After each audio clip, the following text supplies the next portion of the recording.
नमस्कार बच्चों। आज हम क्लास 9th ज्योग्राफी चैप्टर 6 जनसंख्या के कुछ महत्वपूर्ण क्वेश्चन आंसर डिस्कस करेंगे। क्वेश्चन आंसर डिस्कस करने से पहले मेरे वीडियो को सब्सक्राइब ज़रूर कर दें। जिन लोगों ने अभी तक सब्सक्राइब नहीं किया हो वो लोग वीडियो को सब्सक्राइब कर दें। साथ ही वीडियो अगर पसंद आए तो उसे लाइक करें, बेल आइकॉन भी दबा दें ताकि आगे के वीडियोज़ आपके पास पहुँच जाएँ, वीडियो के नोटिफिकेशन आप तक पहुँचते रहे। ये महत्वपूर्ण क्वेश्चन आंसर हैं चैप्टर के, जिसके एग्जाम में आने की संभावना ज़्यादा होती है। तो चलिए हम देखते हैं क्वेश्चन आंसर। क्वेश्चन फर्स्ट है, संसाधन से क्या अभिप्राय है? यानी कि संसाधन क्या होता है?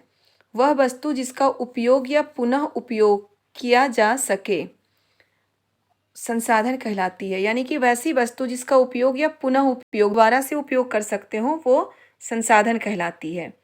ठीक है। क्वेश्चन नंबर 2 है, मानव को संसाधन बनाने के लिए आवश्यक गुणों को बताइए। यानी कि किसी मानव को संसाधन कैसे बनाया जा सकता है, उसके आवश्यक गुण क्या क्या हैं? मानव को संसाधन बनाने के लिए शिक्षा, स्वास्थ्य एवं पोषण, विशिष्ट प्रशिक्षण आवश्यक है। किसी भी मानव को एक अच्छा संसाधन बनाने के लिए क्या चाहिए? शिक्षा, स्वास्थ्य एवं पोषण और विशिष्ट प्रशिक्षण। शिक्षा हर चीज़ के लिए ज़रूरी होता है बेटा। स्वास्थ्य जरूरी है, अगर हम स्वस्थ रहेंगे तभी हम आगे पढ़ सकते हैं या कोई काम कर सकते हैं। पोषण जरूरी है, यानी कि हमें पोषित भोजन मिल सके। और विशिष्ट प्रशिक्षण, अगर हम कोई विशेष काम करना चाहते हैं तो उसके लिए हमें ट्रेनिंग की ज़रूरत होती है। तो यही है, मानव को संसाधन बनाने के लिए शिक्षा, स्वास्थ्य एवं पोषण तथा विशिष्ट प्रशिक्षण की जरूरत है। नेक्स्ट क्वेश्चन है आपका, जनसंख्या घनत्व और उसके वितरण को प्रभावित करने वाले कारक कौन कौन से हैं? जनसंख्या घनत्व और उसके वितरण को कौन कौन से कारक प्रभावित करते हैं? आंसर है प्राकृतिक कारक, उच्चावच, जलवायु, मृदा। उच्चावच यानी कि जो जमीन होती है, कहीं ऊंचाई कहीं निचाई, कहीं पहाड़, मैदान, पठार, ऐसे भूमि भी जनसंख्या वितरण को प्रभावित करती है, घनत्व और वितरण को।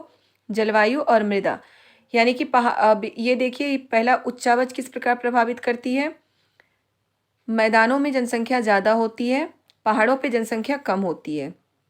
ये आप हमेशा ही देखते हो। इसका कारण क्या है कि पहाड़ों पे सुविधाएं कम मिल पाती हैं, मैदानों में हमें हर तरह की सुविधाएं मिल जाती, इसलिए यहाँ पे जनसंख्या ज़्यादा होती है। दूसरी है जलवायु। जलवायु, जहाँ की जलवायु अच्छी होगी, जहाँ पे ना ज़्यादा गर्मी हो या ना ज़्यादा ठंड हो, वहाँ लोग ज़्यादा रहना पसंद करते हैं। ऐसे जगह पे जहाँ पे हमेशा ही ठंड हो या फिर बहुत ज़्यादा गर्मी हो, वहाँ लोग रहना कम पसंद करते हैं। मृदा, जहाँ की मिट्टी अच्छी उपजाऊ होगी वहाँ लोग रहना ज़्यादा पसंद करेंगे, वहाँ का जनसंख्या घनत्व ज़्यादा होता है, क्योंकि कृषि के लिए अच्छी मिट्टी की आवश्यकता होती है। अब है सामाजिक और आर्थिक कारण। हमें रहने के लिए हम वैसी जगह भी देखते हैं जहाँ पे सामाजिक स्थिति अच्छी हो और आर्थिक स्थिति भी अच्छी हो। औद्योगिकरण और शहरीकरण। औद्योगिकरण के कारण लोग शहरों में रहना ज़्यादा पसंद करते हैं, क्योंकि शहरों में काम मिल जाता है। हमें आर्थिक स्थिति सुधार कर, आर्थिक कारक है कि हम शहरों में रहना पसंद करते हैं, क्योंकि नौकरी मिल जाती है, वहाँ पे काम मिल जाता है, इसलिए हम शहरों में और जहाँ पे उद्योग ज़्यादा है वहाँ रहना पसंद करते हैं। परिवहन और संचार, जहाँ पे परिवहन और संचार की सुविधाएं अच्छी हैं, लोग वहाँ पे रहना ज़्यादा पसंद करते हैं और जनसंख्या का घनत्व यहाँ पे ज़्यादा होता है। बेटा अगर ये क्वेश्चन शॉर्ट में आता है तो आप बस ये पॉइंट लिख सकते हो, लेकिन अगर क्वेश्चन आपका लॉन्ग में आता हो तो शॉर्ट के बाद आप पॉइंट के बाद आपको एक एक दो लाइन इसमें लिखना होगा। जैसे उच्चावच में आप इतना लिख सकते हैं कि लोग मैदानी भाग में रहना ज़्यादा पसंद करते हैं और पहाड़ों में रहना कम पसंद करते हैं, इसलिए मैदानों में जनसंख्या का घनत्व ज़्यादा होता है। वैसे ही जलवायु, जहाँ की जलवायु अच्छी होगी, जहाँ का मौसम सही होता है, वहाँ लोग रहते हैं। मृदा का, औद्योगिक, हर पॉइंट का जो मैं अभी आपको समझा चुकी हूँ उस तरह से आप एक एक दो लाइन इसके बारे में लिख सकते हैं, अगर ये क्वेश्चन 5 नंबर का आता हो तो। लेकिन अगर 3 नंबर में या 2 नंबर में आए तो बस आप पॉइंट लिख दीजिए। चलिए हम नेक्स्ट क्वेश्चन देखते हैं। जनसंख्या परिवर्तन के कारक कौन कौन से हैं? तो जनसंख्या परिवर्तन के कारक कौन कौन से हैं? जन्म दर, मृत्यु दर और प्रवास, ये हैं जनसंख्या परिवर्तन के कारण। जनसंख्या परिवर्तन का मतलब होता है कि कहीं की जनसंख्या ज़्यादा हो वहाँ कम हो जाए, या कहीं की जनसंख्या कम हो और वहाँ ज़्यादा हो जाए, यही होता है परिवर्तन। इसके कारक कौन कौन से हैं? जन्म दर, मृत्यु दर, प्रवास। अगर किसी वर्ष कहीं की जन्म दर बहुत ज़्यादा है तो वहाँ की जनसंख्या तेज़ी से बढ़ जाएगी। मृत्यु दर अगर ज़्यादा है तो जनसंख्या तेज़ी से घट जाएगी। प्रवास भी है कि अगर लोग प्रवास मतलब एक जगह से जाना या कहीं से आना, उसे हम प्रवास कहते हैं। अगर किसी स्थान में लोग बहुत ज़्यादा दूसरे जगह से आ गए हों तो वहाँ की जनसंख्या बढ़ जाएगी, और अगर वहाँ से लोग दूसरे जगह बहुत भारी मात्रा में चले गए हों तो वहाँ की जनसंख्या घट जाएगी। यह है जनसंख्या परिवर्तन के 3 कारक। ओके, अगर नेक्स्ट क्वेश्चन हम देखते हैं, लिंग अनुपात को परिभाषित करिए। भारत में लिंग अनुपात प्रतिकूल क्यों है? लिंग अनुपात यानी कि स्त्री और पुरुषों में जो अनुपात होता है उसको परिभाषित करना है, और भारत में ये अनुपात सही नहीं है। स्त्रियों की संख्या कम है और पुरुषों की संख्या ज़्यादा है, ऐसा क्यों? चलिए देखते हैं। लिंग अनुपात को कुल जनसंख्या के प्रति 1000 पुरुषों पर महिलाओं की संख्या के रूप में परिभाषित किया जाता है, यानी कि प्रति 1000 पुरुषों पे देखा जाता है कुल जनसंख्या का प्रति 1000, यानी कि 1000 लोगों में देखा जाता है कि कितने पुरुष हैं और कितनी महिलाएं हैं, वहाँ पे उसे हम लिंग अनुपात कहते हैं। 2001 की जनगणना के अनुसार भारत में लिंग अनुपात 933 है, यानी कि महिलाओं की संख्या 933 थी और पुरुषों की संख्या 1000। यह महिलाओं के लिए प्रतिकूल है। ऐसा इसलिए है क्योंकि बहुत से राज्यों में जीवन के लगभग हर क्षेत्र में महिलाओं को कम महत्व दिया जाता है। मतलब कि 1000 यहाँ पे देखिए क्या है कि 2001 की जनगणना के अनुसार भारत में लिंग अनुपात 933 है। बहुत से राज्यों में जीवन के लगभग हर क्षेत्र, ऐसा इसलिए है कि बहुत से राज्यों में लगभग हर क्षेत्र में महिलाओं को कम महत्व दिया जाता है। महिलाओं को कम महत्व दिया जाता है, इसलिए महिलाओं की संख्या कम है। लोग पुरुषों को ज़्यादा वैल्यू देते हैं और महिलाओं की संख्या इसलिए कम होती जा रही है, और इसे ही हम लिंग अनुपात कहते हैं कि प्रतिकूल है। नेक्स्ट क्वेश्चन हम देखते हैं, जनसंख्या वृद्धि दर को परिभाषित करें और इसके गणन की विधि समझाइए। यानी कि जनसंख्या वृद्धि दर क्या होती है और इसकी गणना हम कैसे कर सकते हैं। देखते हैं, किसी दिए गए क्षेत्र और एक निश्चित अवधि में होने वाली मौतों की कुल संख्या से हम मृत्यु दर की गणना कर सकते हैं। जन्म दर से मृत्यु दर घटाकर हम प्राकृतिक विकास दर पर पहुंचते हैं। प्राकृतिक विकास दर को ही जनसंख्या वृद्धि दर कहते हैं। अब क्या है, किसी दिए गए क्षेत्र और एक निश्चित अवधि में होने वाली मौतों की कुल संख्या को हम मृत्यु की गणना कर सकते हैं, मतलब मृत्यु दर कहते हैं। अब जन्म दर, किसी दिए गए क्षेत्र में प्रति 1000 व्यक्ति पर होने वाले बच्चों की जन्म लेने वाले बच्चों की संख्या को हम जन्म दर कहते हैं। तो जन्म दर में हम मृत्यु दर को घटा देते हैं और जो भी बचता हो उसे हम जनसंख्या वृद्धि दर कहते हैं। उसे प्राकृतिक विकास दर भी कहा जाता है, या तो प्राकृतिक विकास दर बोलेंगे या फिर जनसंख्या वृद्धि दर। ये दोनों ही तरह के क्वेश्चन आपको आ सकते हैं, प्राकृतिक विकास दर क्या है या जनसंख्या वृद्धि दर क्या है। चलिए हम नेक्स्ट क्वेश्चन देखते हैं, हम भारत की उम्र संरचना के आंकड़ों से क्या निष्कर्ष निकाल सकते हैं। आंसर है, हम यह निष्कर्ष निकाल सकते हैं कि 3 आयु समूह है। जैसे बच्चा, भारत की उम्र संरचना के जो आयु समूह हैं वो 3 भागों में बटे हुए हैं। पहला 0 से 14 वर्ष है, उसमें बच्चे आते हैं। 15 से 60 वर्ष के वयस्क होते हैं और वृद्ध होते हैं 60+। बच्चे और बूढ़े आश्रित आबादी है और वयस्क कमाने वाली आबादी है। भारत में यह देखा गया है कि 1971 के बाद से बच्चों की जनसंख्या में गिरावट आ रही है और वयस्कों की जनसंख्या बढ़ रही है, यानी कि जन्म दर कम है। 1971 के बाद बच्चों की जनसंख्या में गिरावट आ रही है, इसका मतलब ये है कि जन्म दर कम है और वयस्कों की संख्या बढ़ रही है। तो बेटा ये जो है इसमें एक आया है शब्द आश्रित आबादी। आश्रित आबादी यानी कि हम किस पे आश्रित हैं। अगर हम किसी पे आश्रित हैं तो उसे आश्रित आबादी कहते हैं। 0 से 14 वर्ष के बच्चे भी वयस्क पे, 15 से 60 वर्ष के अपने पेरेंट्स पे आश्रित होते हैं। 60+ के जो वृद्ध होते हैं वो भी अपने बच्चों पे आश्रित होते हैं, वैसे बच्चों पे 15 से 60 वर्ष के हैं। ठीक है, तो इसलिए इन्हें हम आश्रित आबादी बोलते हैं, बच्चे और वृद्ध को।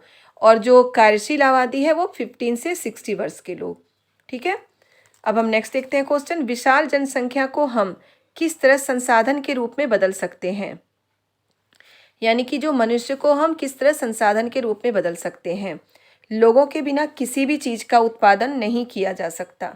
मनुष्य के बिना कोई भी चीज़ संभव नहीं है। किसी भी चीज़ को हम अच्छा संसाधन बना ही नहीं सकते अगर मनुष्य ना हो तो। हम आम तौर पर जनसंख्या को 2 दृष्टिकोण से देखते हैं, या तो एक बोझ के रूप में या एक संसाधन के रूप में।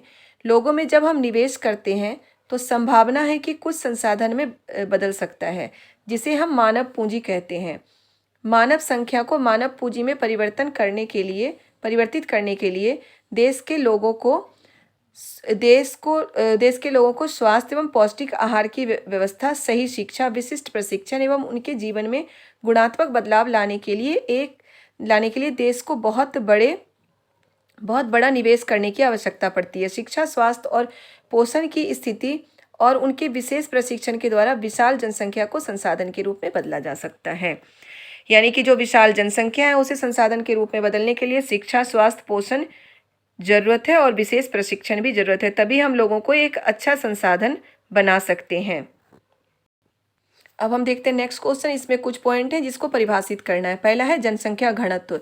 ये क्वेश्चन ऐसे भी आ सकता है कि जनसंख्या घनत्व क्या है, तो क्या लिखेंगे हम? जनसंख्या का घनत्व एक इकाई क्षेत्र में रहने वाले लोगों की संख्या है। इसे आमतौर पर प्रति वर्ग किलोमीटर में लोगों की संख्या के रूप में व्यक्त किया जाता है। दूसरा है जन्म दर, मृत्यु दर और विकास दर। जन्म दर क्या है? जन्म दर एक वर्ष में प्रति 1000 बच्चे पर जीवित बच्चों की संख्या जन्म दर है। मृत्यु दर क्या है? मृत्यु दर एक वर्ष में प्रति 1000 व्यक्तियों पर होने वाली मौतों की संख्या मृत्यु दर है। विकास दर क्या है? जन्म दर से मृत्यु दर को कम करना विकास दर कहलाता है। ठीक है बेटा, तो ये क्वेश्चन जो है आपके 2 नंबर में भी आ सकते हैं और एक साथ भी आ सकता है 5 नंबर में भी, कि इसे परिभाषित करिए। तीसरा है साक्षरता। साक्षरता क्या है? साक्षरता समाज के विकास का सूचक है। जनगणना के अनुसार 7 वर्ष और उससे अधिक आयु का व्यक्ति जो किसी भी भाषा को समझने के साथ पढ़ और लिख सकता हो, साक्षर माना जाता है। ठीक है, 7 वर्ष से अधिक आयु की व्यक्ति जो किसी भी भाषा में, यानी कि उनकी मातृभाषा हो सकती है या किसी भी भाषा में वो पढ़ सकता हो, लिख सकता हो और समझ सकता हो, तो वो साक्षर माना जाता है। अब हम देखते हैं नेक्स्ट क्वेश्चन। राष्ट्रीय जनसंख्या नीति को समझाइए, यानी कि राष्ट्रीय जनसंख्या नीति क्या है? आंसर देखते हैं। स्वतंत्रता से पहले ही 1938 में राष्ट्रीय योजना आयोग द्वारा जनसंख्या पर एक उप समिति बनाई। 1952 में स्वतंत्रता के बाद भारत दुनिया का पहला देश था जिसने परिवार पर जोर देते हुए राष्ट्रीय जनसंख्या कार्यक्रम शुरू किया। कार्यक्रम का उद्देश्य जनसंख्या को स्थिर करने के लिए जन्म दर को कम करना था। भारत तब से समय समय पर जनसंख्या नीति में सुधार करता रहा है। राष्ट्रीय जनसंख्या नीति NPP, याद रखना ये शॉर्ट फॉर्म है, इसका लॉन्ग है राष्ट्रीय जनसंख्या नीति। 2000 का तात्कालिक उद्देश्य गर्भ निरोधक स्वास्थ्य देखभाल के बुनियादी ढांचे और स्वास्थ्य कर्मियों की अधूरी जरूरतों को पूरा करना है। इसके साथ ही साथ प्रजनन एवं शिशु स्वास्थ्य की देखभाल के लिए एकीकृत सेवा प्रदान करना है। दीर्घकालिक उद्देश्य सतत आर्थिक विकास, सामाजिक विकास और पर्यावरण संरक्षण के साथ 2045 तक स्थिर जनसंख्या प्राप्त करना है। बेटा, राष्ट्रीय जनसंख्या नीति क्या है? आपको पता होगा कि जनसंख्या जैसे तेजी से बढ़ रही है, हमें हर चीज़ों की दिक्कत होती जा रही है, संसाधन की कमी होती जा रही है, तो जनसंख्या पे कंट्रोल करना बहुत ही ज़रूरी है। तो इसलिए राष्ट्रीय जनसंख्या नीति बनाई गई है। तो राष्ट्रीय जनसंख्या नीति में बहुत सारी चीज़ें हैं कि गर्भ निरोधक गोलियों का उपयोग करना चाहिए, या फिर जो शिशु प्रजनन के समय बहुत सारी औरतों के बारे में, माताओं के बारे में उनकी मृत्यु हो जाती है, शिशुओं की मृत्यु हो जाती है, उन पे रोक हो, यानी कि स्वास्थ्य सेवाएं अच्छी हों। ये सभी चीज़ें राष्ट्रीय जनसंख्या नीति में अपनाई गई है। अब हम नेक्स्ट क्वेश्चन देखते हैं। महिला सशक्तिकरण का क्या मतलब है? महिला सशक्तिकरण कैसे पूरे समाज समुदाय को सशक्त करता है, यानी कि महिला सशक्तिकरण क्या होता है और कैसे महिला सशक्तिकरण पूरे समाज और समुदाय को सशक्त करता है। आपको पता है कि हमेशा बोला जाता है कि एक महिला 2 कुलों को पढ़ाती है। अगर महिला पढ़ी होगी तो उसके बच्चे पढ़ लेंगे और सभी पढ़े लिखे मतलब वो अपने परिवार को भी ज्ञान दे सकती हैं। तो महिलाओं को पढ़ाना ज़रूरी है और महिला सशक्तिकरण ज़रूरी है। चलिए देखते हैं आंसर। मानव संसाधन के रूप में जनसंख्या की गुणवत्ता में सुधार के लिए महिलाओं का सशक्तिकरण बहुत महत्वपूर्ण है। हमारे देश में महिलाओं की भूमिका अपने परिवार की देखभाल करने तक ही सीमित रही है और वह अपने खिलाफ होने वाले सभी प्रकार के भेदभाव, दुर्व्यवहार और अपराधों को भी देखती रहती हैं। यानी कि जो उनके खिलाफ अपराध होता है, दुर्व्यवहार होता है, उसके विरोध में वो कुछ भी नहीं कहती। बहुत महिलाएं ऐसी होती हैं जो उन व्यवहार को चुपचाप सहती रहती हैं। सरकार द्वारा ऐसे कदम उठाए गए हैं जिनसे महिलाओं की स्थिति में गुणात्मक परिवर्तन आएगा। महिलाओं के सशक्तिकरण को एक बड़ा बढ़ावा तब मिला जब 74वें संवैधानिक संशोधन विधेयक में पंचायती राज संस्थाओं और शहरी स्थानीय निकायों में महिलाओं के लिए 33% सीटों का आरक्षण प्रदान किया गया, जिसे संसद द्वारा पारित किया गया। अंतिम उद्देश्य महिलाओं की उन्नति, विकास और सशक्तिकरण को सुविधाजनक बनाना और सभी प्रकार की भेदभाव को खत्म करना है। यह कदम जीवन के सभी क्षेत्रों में उनकी सक्रिय भागीदारी को सुनिश्चित करेगा। चलिए बेटा, एक बार फिर से हम क्वेश्चन आंसर देख लेते हैं। ये है हमारे क्वेश्चन आंसर। पहले मैंने शॉर्ट क्वेश्चन डाले हुए हैं, तो आप सभी क्वेश्चन के आंसर नोट डाउन कर लें, लिख लें। मैं हर वीडियो में आपको बताती हूँ कि सुन के याद करिए, ज़्यादा अच्छे से याद होता है, ज़्यादा समय तक याद रहता है। याद करने के बाद लिखिए, याद करने के पहले लिखिए, और अगर याद हो जाए तो याद करने के बाद भी एक बार लिखिए ज़रूर, क्योंकि अगर हम कोई किसी चीज़ को याद करके लिखते हैं तो वो चीज़ें हमें लंबे समय तक याद रहती है। तो इसे नोट डाउन ज़रूर करिए, सुन के भी याद करने की कोशिश करिए, नोट डाउन भी करिए, जिससे कि और नोट डाउन करके याद करके फिर से उन्हें लिखिए ताकि वो चीज़ें आपको याद रहे। वीडियो को सब्सक्राइब ज़रूर कर दें, चैनल को सब्सक्राइब ज़रूर कर दें, जिससे मुझे भी मोटिवेशन मिलता रहे, मैं आगे वीडियो बनाती रहूँ, आपको भेजती रहूँ, और बेल आइकॉन दबा दें ताकि नोटिफिकेशन आपको मिलता रहे। वीडियो अगर पसंद आए तो इसे लाइक कर दें, शेयर करें, ज़्यादा से ज़्यादा वीडियो को शेयर करें ताकि सभी लोगों तक ये वीडियो पहुंच जाए, जो भी ज़रूरतमंद हो उनके तक ये वीडियो पहुंच जाए। अगर आपको कुछ पूछना हो वीडियो से रिलेटेड, या कुछ चाहिए जो इसमें और सुधार होना चाहिए, तो आप कमेंट में लिख सकते हैं। अगर वीडियो अच्छा लगे तो भी कमेंट करके ज़रूर बताएं कि आपको वीडियो पसंद आई है, आपके लिए ये फ़ायदेमंद है, मुझे ज़रूर बताएं। चलिए तो ठीक है, फिर वीडियो को लाइक और सब्सक्राइब ज़रूर कर दें। Bye bye.